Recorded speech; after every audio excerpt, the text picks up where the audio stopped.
ప్రముఖ పారిశ్రామికవేత్త రిలయన్స్ సంస్థ అధినేత ముఖేష్ అంబానీ కుమారుడు అనంత్ అంబానీ రాధిక మర్చెంట్ల రిసెప్షన్ వేడుకల్లో దేశ విదేశాల వ్యాపార రాజకీయ సినీ క్రీడాకారుల ప్రముఖులు సందడి చేశారు.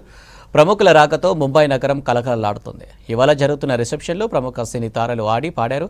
వచ్చిన అతిథులంతా నూతన దంపతులను ఆశీర్వదించారు. 2 తెలుగు రాష్ట్రాలకు చెందిన రాజకీయ ప్రముఖులు, టాలీవుడ్ యాక్టర్స్ అంబానీ వేడుకల్లో పాల్గొన్నారు.